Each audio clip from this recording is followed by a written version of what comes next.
Now on YouTube, welcome to my first video of 2021. Hope you're well. Side note, that COVID, pretty savage it turns out. People talk about the death rate only being 0. whatever it is % or something, but I tell you what, it's fucking, when someone you know gets it, and they're not even, they're not the most at-risk person, it can fuck them up, man. It's not nice. It's not nice to see. That's not the reason I've been off either. I mean, there's been a bit of the old self-isolation going on, but I've just not done anything with the cars. In fact, the 5 Series, which I'm driving now, it's not actually been on the road for a month. The insurance ran out, and I just thought, there's no point in insuring it again. Yeah, so the 5 Series not been on the road for a while now. Another reason why, not just the COVIDs and the lockdowns, is one of the rear airbags let go. Now, it's working now, it's, holding the car up, but when the car's parked for a couple of days, it really does list on the near side rear. So if you didn't know, all 5 Series, E39, E61, F11, I don't know if the E34s have got airbags rear, probably, but they've all got rear airbags instead of springs. That's so they can self-level when you're towing something, which makes them a great tow car. Whenever anyone asks me whether they should buy a 3 Series estate or a 5 Series estate, touring, let's get the word right, touring, unless you're going to tow, get the 3 Series. It's as simple as that. But if you are going to tow, you want the 5 Series. I could go for the gap between these cyclists, but if a car comes, I probably will kill one of them. I've got some new parts on my Integra, which I got, when was that? Around Christmas time. Got some coilovers and some suspension parts. They're loaner parts. I've borrowed them off my mate. He didn't need them anymore. Or I didn't need them for now, so they're going on the Integra for now. It's nothing too fancy. The MR2's kind of sat where it was, just chilling. The M3, I did fix the knocking noise. Now, it was actually a loose drop link, but not loose in the traditional sense of just tightening it up. The nut that I'd used to secure the drop link thread into the coilover had actually stripped its threads. So it looked tight, and I just put a little bit more tighty-righty on it, and the thread's just stripped. So fortunately, the threads on the actual drop link itself are fine. It was just the nut that had stripped. So I was able to just clean them up a bit and put another nut on. And yeah, I've not actually driven it since, but I'm pretty confident it's fixed. Golf's going right slow now. He's got cruise control, surely. I mean, I've been on cruise since we got on this bastard thing, and he's speeding up. I hate that. I hate that. You should be able to pit manoeuvre people who just can't stick to a fucking speed limit. Anyway, we'll stop ranting. I'm going to chop this guy, and I'll see you when I get to the unit. Welcome. A bit noisy up here today. There's a bit going on, so we'll see how the microphone does. Not a lot has changed around here because I've not been here. Gearbox is on the table. I started stripping that. I don't know if you can see, but I started stripping that. Got into a world of pain. Broke loads of gears. I managed to get a gear puller which would split 5th gear, but also would destroy gears as well. Used loads of heat and everything. Thought I was doing pretty well, but I'm going to revisit that with a helping hand soon, hopefully. Show you these coilovers that I got off Sam. If you remember the state of the stuff that came off the Integra, which would have been about 3 years ago that it got stripped down and I lost all the bolts and all that jazz, they're in a very similar condition. I mean, it's suspension, right? I don't mind the old BCs. I've got BCs on this because I've got to with the Championship. BCs on the M3 because they're the cheapest I could get. Function 7, lower control arms.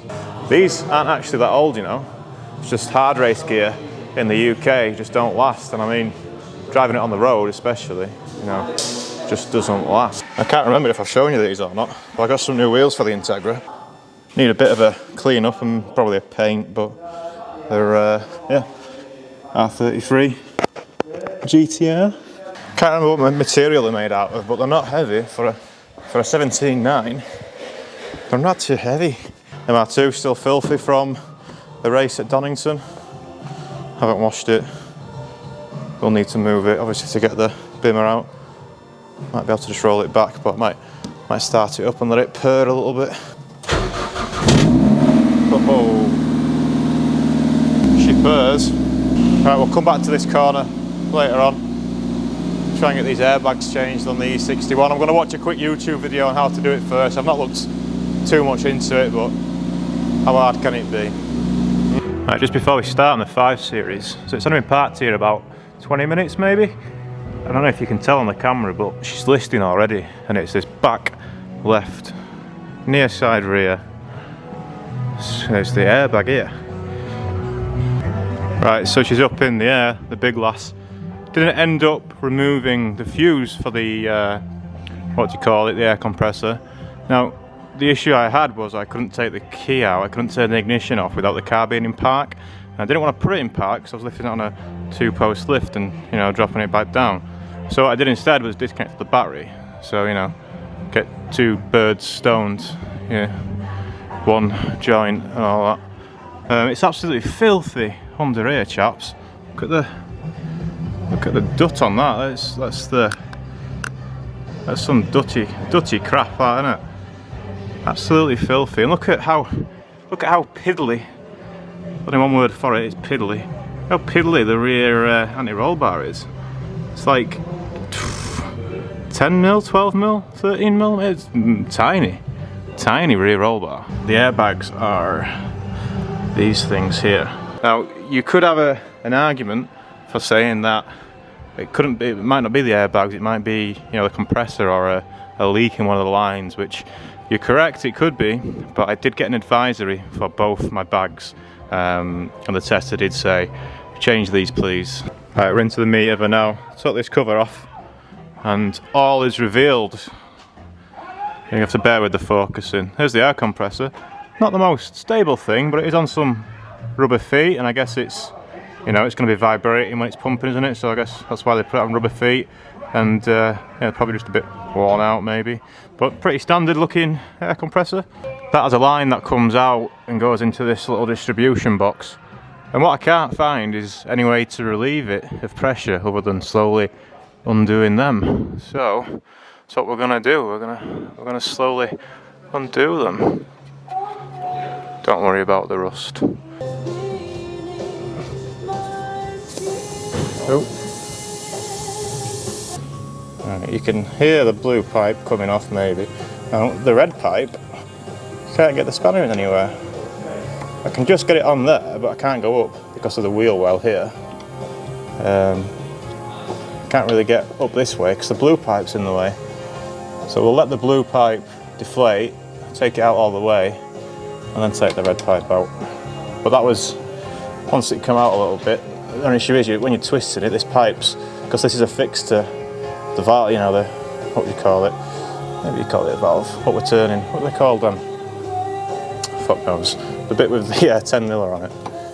Because when I'm screwing that, it's twisting the full pipe. So there's a bit of resistance there, and it's not really resistance you want to be fighting against, so you don't want to break it, do you? Right, I've got these air springs off. Right, super interesting, I think so. I've unravelled this one a little bit. Can't remember which side it was, but can you see the problem? I don't know if this is the problem. It was only deflating after a week or so. That was the problem, you know. It would really be sat on its arse after a week or so. And I did get advisory, which should have been a fail. Apparently, it might have been a fail somewhere else, but yeah, it's not good. So the airbags, I got advice for them on the MOT, like I say, and he said they were down to the wire, which I mean, I can't see on here where they're down to the wire. Maybe it's because we can actually see the cords, we can see the structure of the rubber, right? Maybe that's what he was referring to. Hey?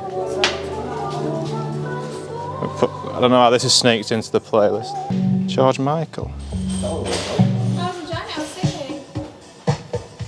I'll go for some Wham, but we'll go for a bit of a more upbeat Wham.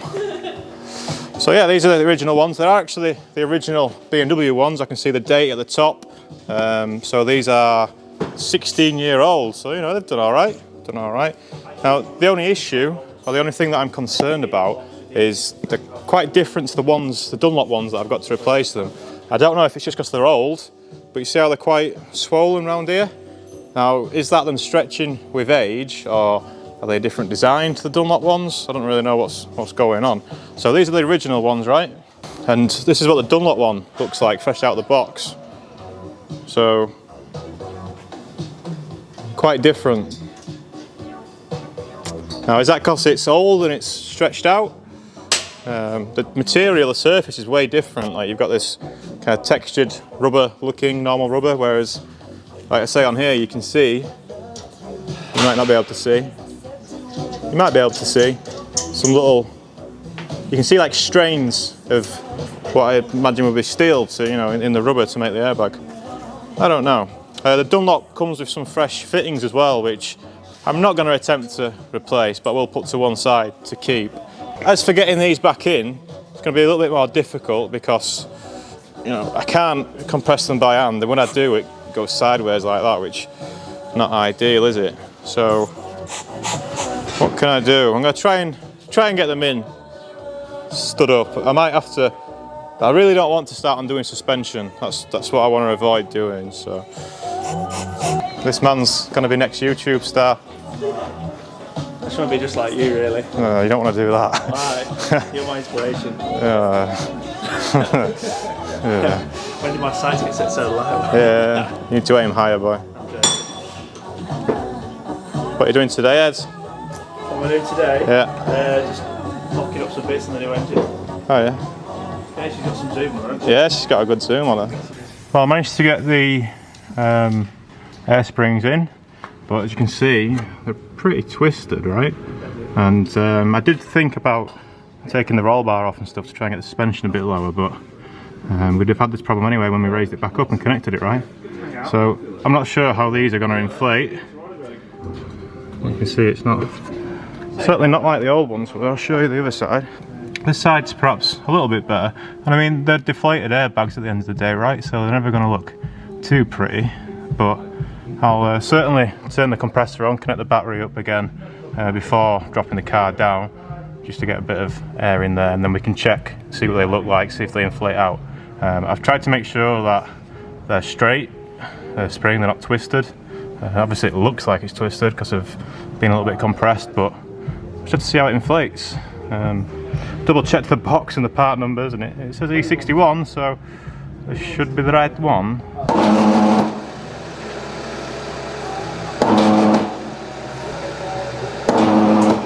Oh, compressor's coming up. Compressor's going off. Compressor's on now. It's a little bit low there. The compressor's definitely on, but doesn't seem to want to go any lower than that. Oh! I don't think we're meant to be hearing popping sounds. People might do. I'm a bit unsure about what that pop would have been. Thought I'd made sure to seat everything properly. Well, I've got the car back in the air, and it was a strange thing, the concerning thing that happened when the car was charging up those airbags.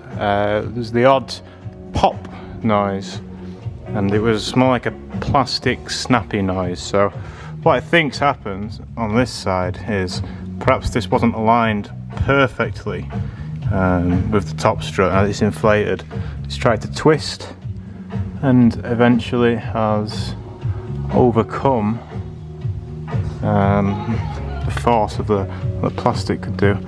Now, looking at them, they're not too bad on each side. I've jacked up, got my old mate Jackie Tran out, and we've jacked up this side, and the spring's pretty straight, but it's definitely slightly on the piss. I mean, it's straight enough, right? It's definitely straight enough. So I think it'll be all right. Like I say, the only concerning thing. Now look at that one.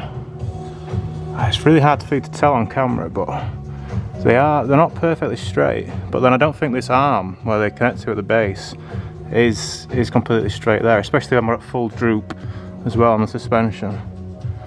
Which is why I jacked it up here just to see. So I think we'll be all right. As I say, there was some concerning noises. So I'll get this trim back on. There's no leaks from the lines, which is nice. No leaky lines. Get this trim back on, get the wheels back on, and I'll measure the ride height before I leave tonight. I'm going to leave it here, try and take the E46 home, and yeah, come back tomorrow and see if it's still sat upright.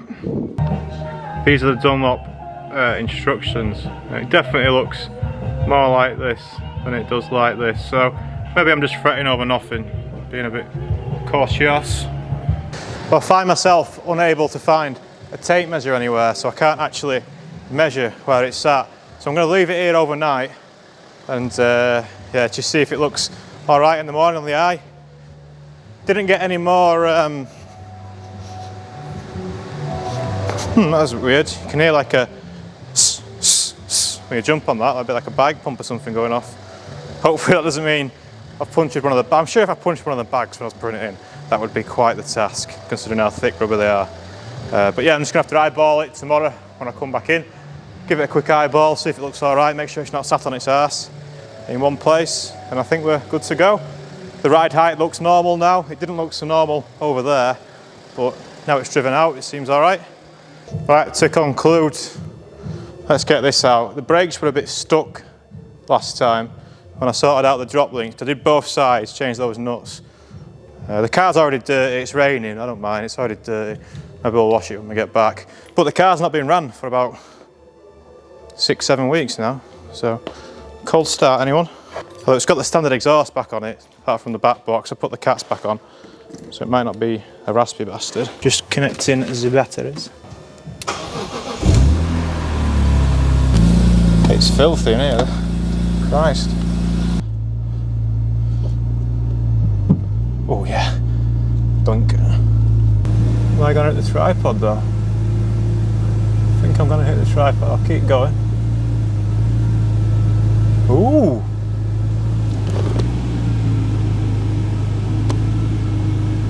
I don't think we hit the tripod.